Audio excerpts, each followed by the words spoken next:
Hey y'all, it's Stephanie. I'm here with David Henry from the Cool Roofing Company, and we're going to learn all about roofs today.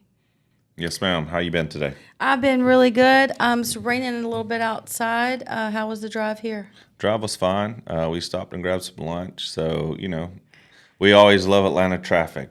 Getting through Atlanta is just. But today was pretty good. So we started out in Buckhead before we got here. We had some appointments, and then we came over to take a visit and do this podcast with you.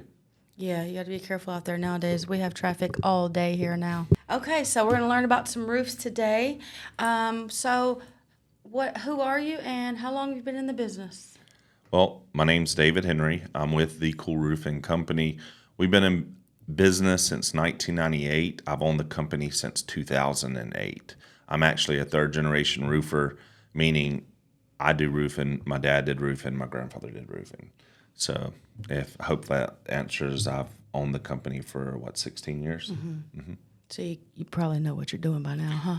I read the book yesterday, so we're getting there. Just like you realtors, you go take real estate tests. I read the book and I'm trying to do it. So hopefully tomorrow I'll have it figured out. Right. Okay.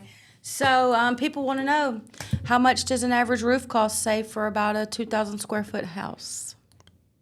Man, that's a loaded question, Stephanie. I mean, there's so many variables that goes into that. So you have roof pitch, you have complexity, how many valleys, there's so much. But to give you an average, if you just were looking for something for your viewers, I would say around $11,000 would be safe for an average house. Oh, that's not too much. That's not as much as I thought. And we do have financing, so that does help too as well. So if someone is getting a new roof, there's ways to kind of defer that out. So we have some 0% interest loan financing and some different ways like that too. Well, that's good, because how many people have $11,000 just sitting around to pay for a roof, huh? I got you. Not many. Okay, so do you come out and do estimates and inspections, and how much do they cost? We do. We come out, we do free inspections. So what we do is come out and evaluate the roof, and we go through a grading scale. So what we are looking for is rusted flashings, mission shingles, granules that are falling off the roof, how badly that has taken place, any type of previous repairs, just things like that. So we document that, and we provide the homeowners with documentation of our findings. Like I said, that's free of charge, and the estimate's free as well. So we'll do an estimate once we're finished on the value of what it would take if they want a new roof or a repair. Oh, okay. All right. Do you deal with insurance claim? Yeah, that's the biggest thing in the industry right now. We do a lot of insurance claims, legitimate. So there's a lot of illegitimate claims going on out there, but we do legitimate claims. So if during our evaluation process we've noticed storm damage, we will take that and present it to the homeowner and let the homeowner make a decision to whether they want to move forward and file a claim or not. What we do is show them the findings and show them the reasonings, and then let them make the decision if they want to move forward or not. Okay. So ultimately, it's up to you. Yeah, it is. Okay. So when you're hiring a contractor, what are some things to look out for to find the right one? Well, there's many things. Most people want to buy from who they know, like, and trust. But one red flag, we have 3 red flags that we kind of tell our clients to look out for. One is, how long have they been in business? And the reason why that's important is, if something goes wrong, do they have the resources to make it right? Right. Also, if something happens, do they have the resources to call in another trade to help them out immediately? Say, for instance, air conditioning gets damaged. Well, we don't want you sitting in a hot house. So we have resources on standby that will actually come and service us, because we've been in the industry and we've built those relationships. So that's red flag 1. 2 is, are they properly insured? So a lot of people claim is we're insured and licensed, and we'll go over that in a second. But it's to the homeowner's benefit to make certain that the contractor actually provides them with documentation of insurance without the homeowner having to request it. Right. And not only that, the homeowner needs to verify it. So when they get that, it's a sheet and it shows their insurance policies. you're looking for workers' comp and you're looking for general liability. We also have commercial automobiles. So our vehicles that come on site are covered through that policy as well. And you want to call that carrier and just verify, hey, is this currently active? Because what could happen, I could give you a certificate and we didn't pay our bill and we're not covered. So you want to make certain that you verify that it's active. You want to make certain that it's proper, meaning that the workers that come on that are actually going to be covered through that policy.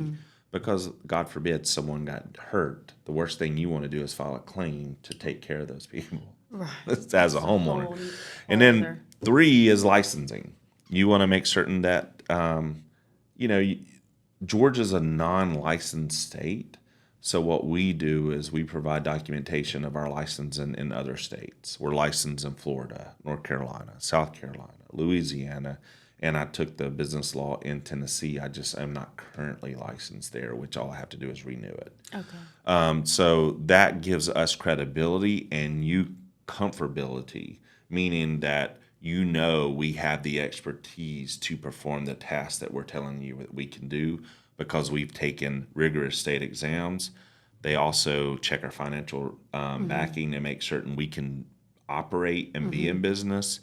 And then we have continuing education to maintain those licenses. So that gives you as a homeowner a comfortability versus other guys that say they're licensed, but they just go down to the local municipality and they just get an occupational tax license. Because Georgia's non-regulated, so Georgia doesn't require a roofer to be licensed, and that's protecting your largest investment. So to me, that's why we use that to our advantage, because we want to make certain the homeowners understand that not what we're telling them, we're licensed, we have taken a test that qualifies us to be licensed. Right. Okay. So you get what you pay for. I think it's the same in real estate, if I'm not mistaken. You guys have to take an exam, correct? Yes, and we do continuing education, and yes, we do all that fun stuff too. Right, and that's to keep me as an average consumer from not doing your job, because there's some things that that I don't know because of that testing. Absolutely. All right.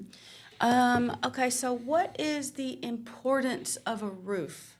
Well, if I had to give you 3 variables of importance, the most important is protection. It's protecting your largest investment. So a lot of people neglect the roof, and it's the most valuable to your whole investment. If you've got a bad roof, then you're going to have water damage. If you've got a bad roof, you're going to lose value. There's all these things. So for protection, 2, I would say, depending on the roof, there's some energy efficiency with that type of roof. So a proper roof insulation is ventilated.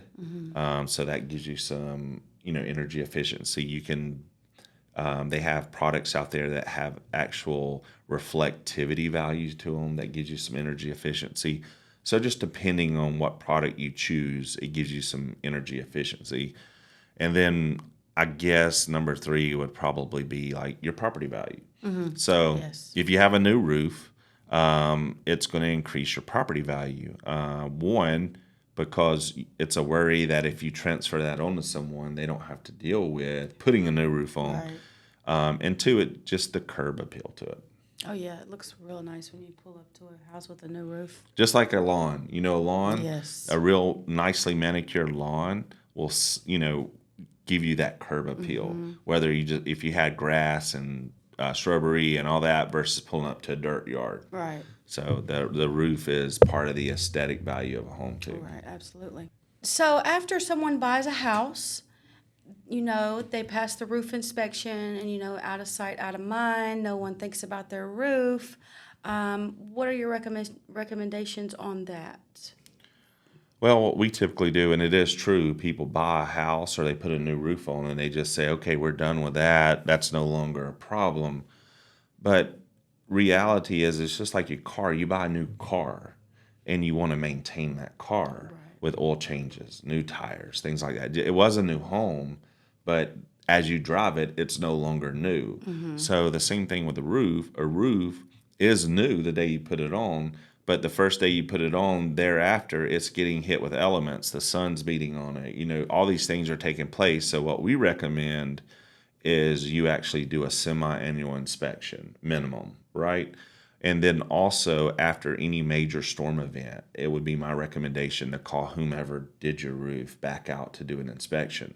Most likely they should be calling you, but if not, I would have them back out to do an inspection just to see if that particular event created any damage on your roof. Because you want to be proactive. Say, for instance, you had a new roof put on, and then a major storm event came through and blew some shingles off your roof.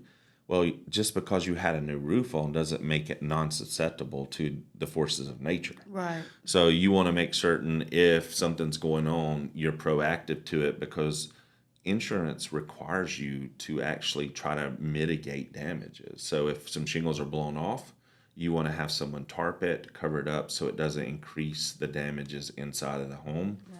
And that's called, mitigating the damages. So that's what we would recommend, is a semi-annual and then an inspection after any major storm event. Okay, yes, because you definitely don't want to wake up with water in your bed. Definitely not. And not only that, there's the secondary damage to water. So if water gets into your home, it creates this black stuff that starts migrating through your house. And then next thing you know, Mold. yes. So then you have to deal with that. So the sooner you can stop the source of water infiltration, the better. Right. Okay, y'all, well, you heard it here first from the roof expert, David Henry at the Cool Roofing Company. So tell us how they can get in touch with you.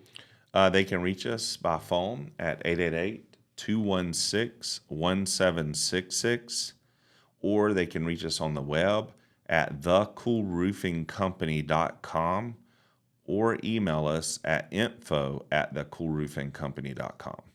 And he does residential and commercial roofing. Yes, ma'am, and fully licensed, fully insured, like we spoke about. Lots of other criteria to back that up as well. So we're ready to help you in any way we can. Absolutely. All right, well, thanks for watching. This is Realtor Girl Step signing off. Y'all have a beautiful day.